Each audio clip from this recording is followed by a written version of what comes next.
Hello, welcome back to Sprouted Dreams.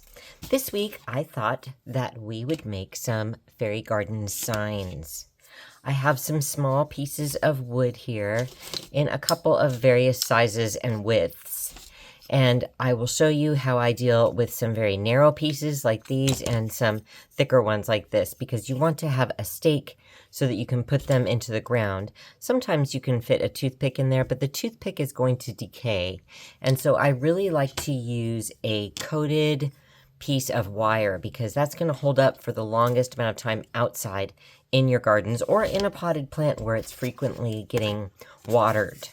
So the first step you want to do is to cut your pieces and then absolutely make sure that they are sanded very, very smooth. You want the wood to have the texture and feel of something that is almost slick, like metal, or even like the feel of a plastic bag. That's the sort of, or a piece of plastic like this. You want it to feel extremely solid and smooth. So if you have a grittiness, like this one feels like I can sort of tell the ridges that are in it. This one I have already done on this side.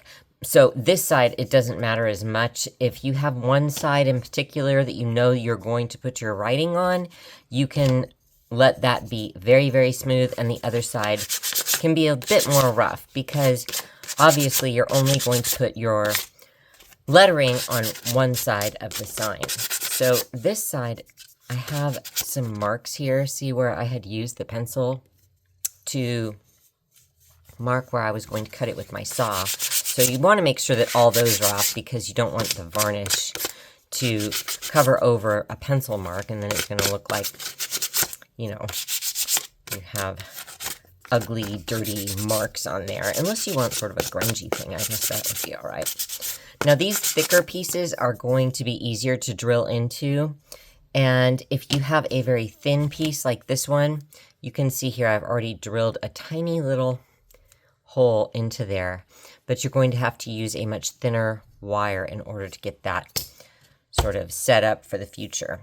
And I am showing you so you can do your lettering with a puffy paint like this and hand write it in, or you can use something that you cut with a Cricut or Silhouette type of machine, or you can simply use a laser or something like that if you have one of those.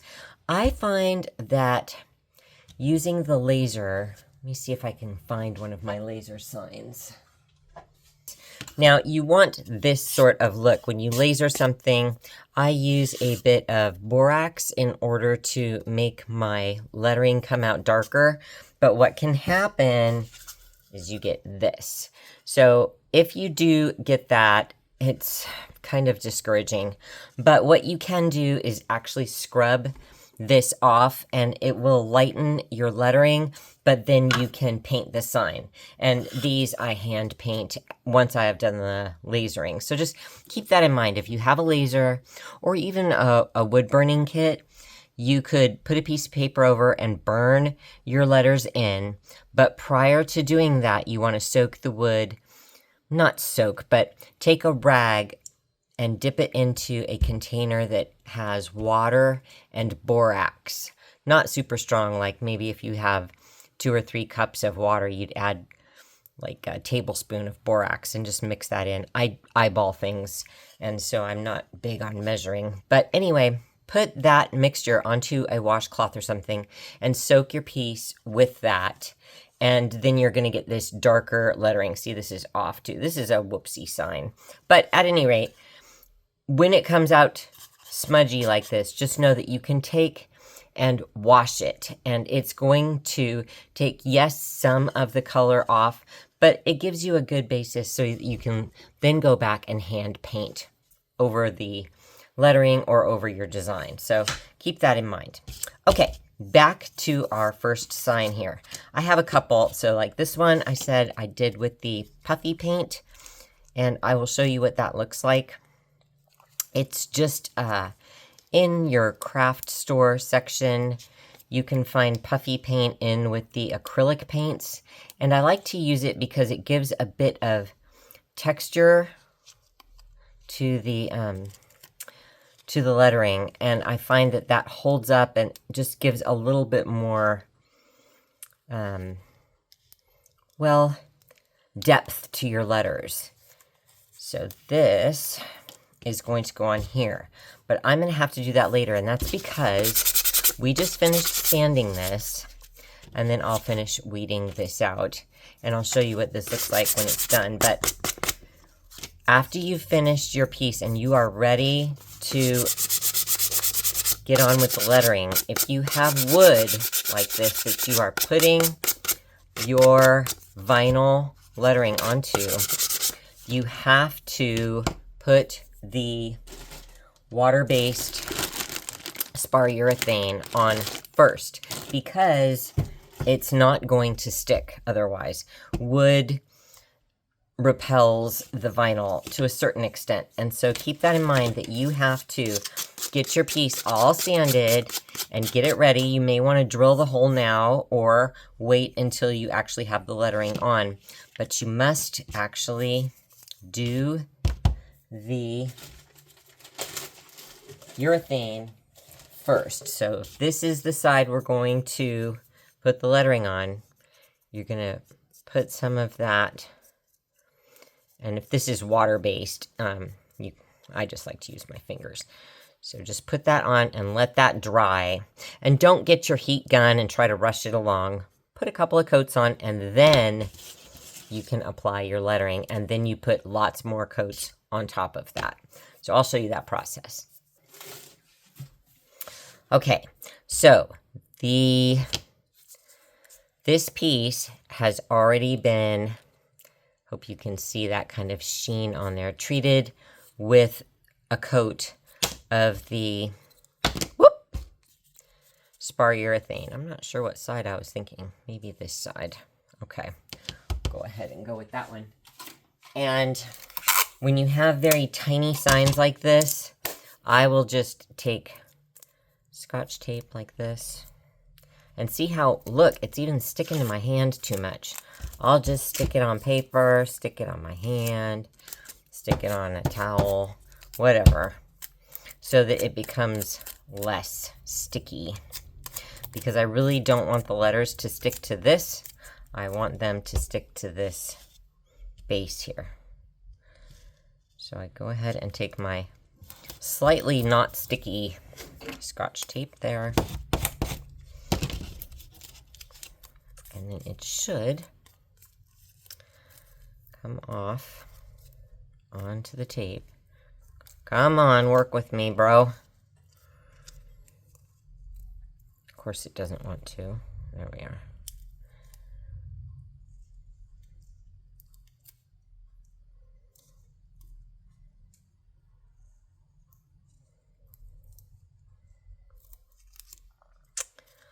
Sometimes these little letters really can be frustrating because they don't stick where you want them to, and they stick fervently where you don't want them. So it's like, oh, they really make me a little bit mental sometimes. Sometimes it works perfect. Like the problem is too, is you can get it to come off of your base like this stuff, and then when you go to put it on, it won't stick to the wood piece. So it's very frustrating. Sorry that this is so difficult to do. But if you have tape that's super sticky, it's just going to stick to that tape. So make sure that you do not use super sticky tape. There we go. Sometimes it's the angle that you pull it to. Oh my gosh, now I lost those two. We'll put those on in a minute. Okay, I'm going to center that as best I can. And then we'll go back and pick up those two letters. There we are.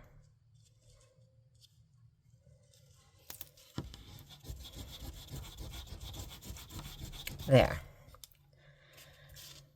Now we should get a good adherence, hopefully. That's the plan. See? Now that sticks really nicely. But if I would have used super sticky tape, it wouldn't have wanted to go on the sign. Hope that makes sense. So hopefully these, the little dot and the E and the S, will go easily. Haha, she says, as they do not go easily. Hey, look at that.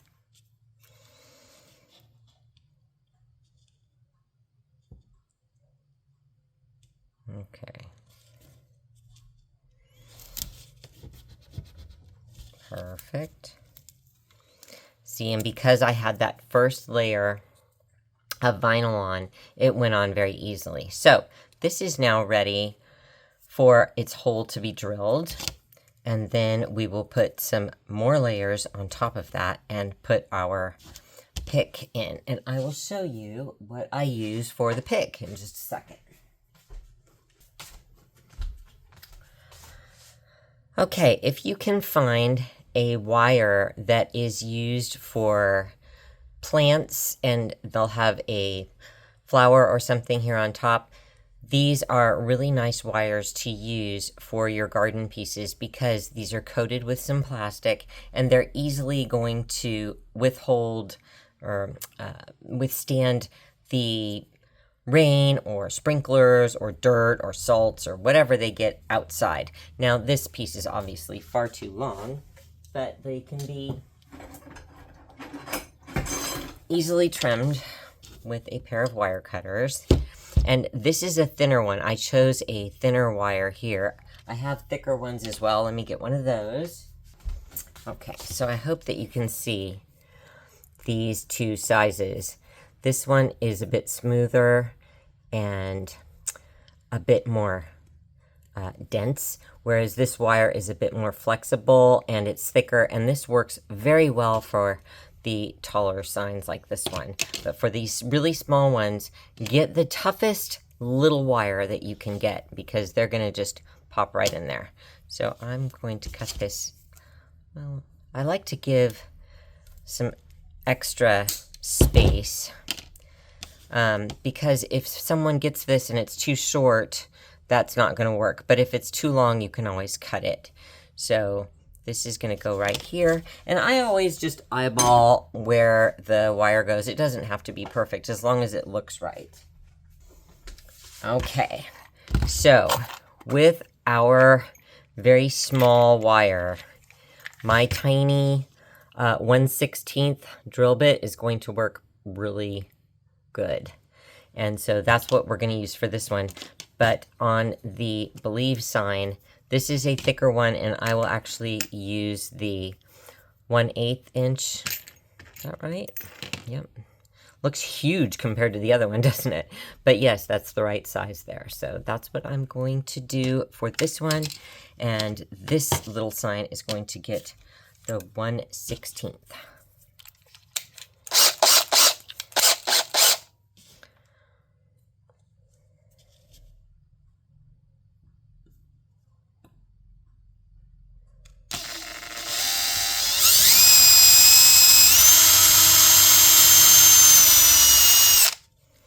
The main thing is to just be careful on these little tiny ones because you don't have a lot of leeway. Try to really get centered and take your time and hold your drill up and get that really nicely. And then that should, yep, fit right in. And we're just going to use some epoxy and hold that in. Now for this one already had the hole in it, remember? Boy, that just looks ginormous. Why does that look so big to me? Maybe I should find a little, this one might be metric. I'm going to go with this one. It looks a little smaller. That one just looks huge. Okay. Where are we? This one. Okay. We're going to go on this side. I'm going to go ahead and drill the hole now, and then I won't have to do that after I get the lettering in. And see, the plywood has kind of a sandwiched wood pattern. So there's an outer wood, an inner wood, and then another outer wood. So try to get your hole like right in that middle line so that you stay where you're not drilling through and ruining.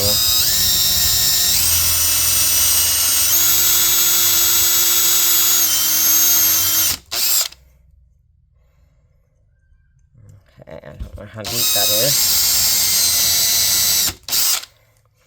I like to give it about 1/2 of an inch.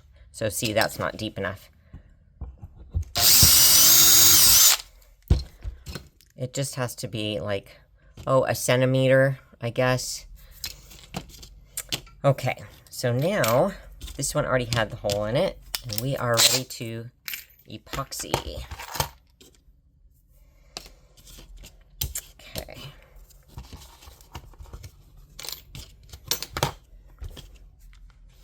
And here's the drill.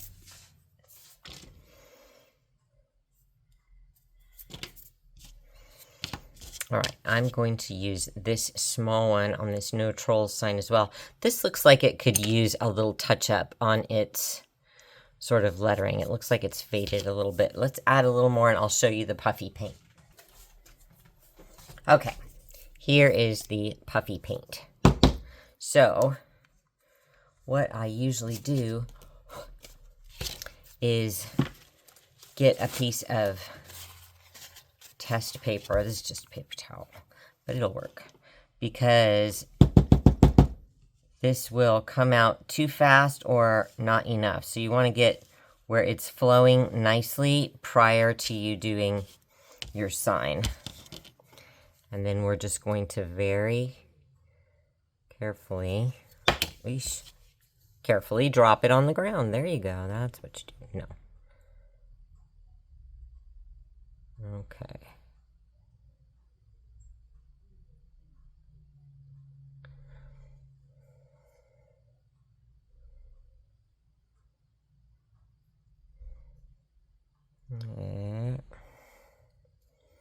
And see how that has a bit of dimension? And I really like the way that it looks. This one just got a little bit faded. I found it in my sign box, but when I was looking in my shop, some people had it in their cart too, so I didn't want to not have one ready to go. There we are. There, that looks much better. So that as well needs some time to dry. And it's always nice to really put this on with a bit of the base, water-based spar urethane before you do the puffy paint as well, because it won't bleed. You don't want anything that's going to bleed and then seep into the wood. Okay, so now we are ready to epoxy. I'm going to move this believe sign because this needs to dry a little bit. Okay, and I don't want to put, you can put the hole on so that you know which way the letters are going to go, but generally I would not do the epoxy with this here until you get the letters applied, whether you're putting it on with paint or with laser or whatever. Do that first prior to putting your pick in because it can get in the way. So we're going to get a little piece of paper and then our epoxy and a toothpick. Now when you're doing the signs, you can use your pick itself as your mixer if you'd like. It is going to get filled with epoxy anyhow, so feel free. And you need just a tiny amount. So I can use just a little, like a size of a little quilting pin head, and then mix those up. I never mix up a whole bunch of epoxy because you have the possibility then of it not mixing well, or it's going to dry too quickly and you're going to be mixing up more. So use the smallest amount that you need.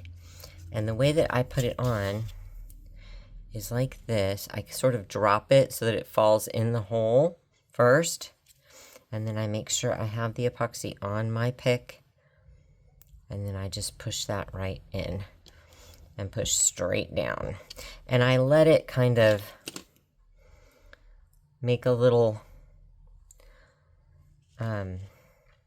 sort of base of the epoxy around the pick, just like that. And then we will be able to add more of the spar urethane, the water-based spar urethane, over this once this dries.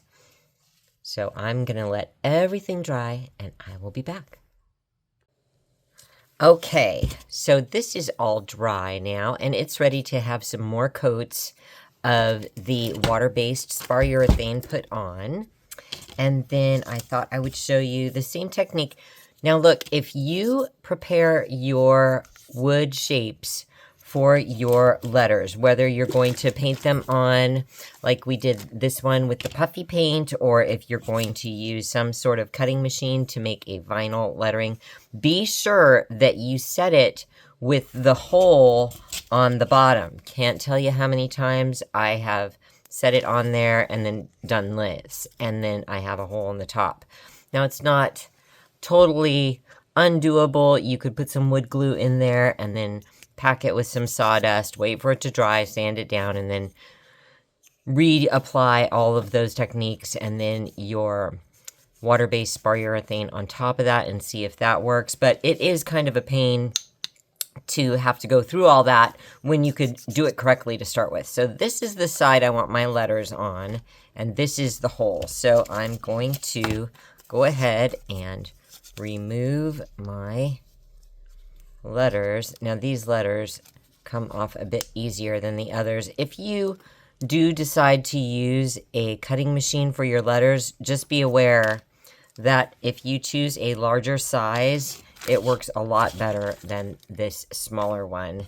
The smaller the letters you use, the more difficult they are to weed and to really get on there. Harder to apply them and make it all even. Okay. Rub it on real good, and then I already made sure that that tape was not too sticky. See how much easier that is than with the smaller letters? It just is an easier process. Okay, and then the trolls sign, I am going to use this smaller stick for that as well, and we're going to do one more with this larger plastic coated wire for the larger sign, and then of course I'm going to leave that a bit longer as well. So we are going to mix up more of the 2-part epoxy, and this one is ready for more varnish, so we don't have any more to do with that. And look what we are going to do probably next week. I cut these windows with my laser, and I thought that we would make some beautiful see-through but maybe colored windows for hanging like on a tree next to a fairy door like this with some windows above. That would be really pretty.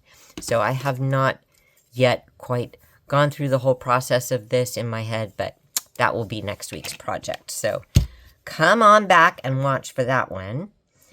We're going to go ahead and get our 2-part epoxy, not too much, more than we did last time, because we're not doing very much gluing, really. This is just to sort of do like we did over here. We're going to sort of pack that hole first, and then apply the pick into the wood. So this is a little bit bigger hole. So I sort of just get that epoxy on there, and then I push the whole piece in. And I like to leave that little bit of bead of epoxy around it, because that helps with the stability of the piece. That was a little bit wide, but then I just hang it. I place it upside down like this, straight up, so that it can dry with the pick going up. So now we're going to do the little troll sign, same way. pack your hole with the epoxy and then push it in. Pretty simple. I'm going to put a little bit more of a bead on that one. That one looked a little shy. Okay. And that's just going to dry straight up. And then those will dry just like this one already is. So we're just going to add a little bit more of this water-based spar urethane. And really, this should dry overnight and then have another coat put on so that it's really ready for outside. And the water-based spar urethanes are so nice to work with because they don't smell, they are easy to apply with your hands or a brush, and they are easy cleanup. Far different from the oil-based.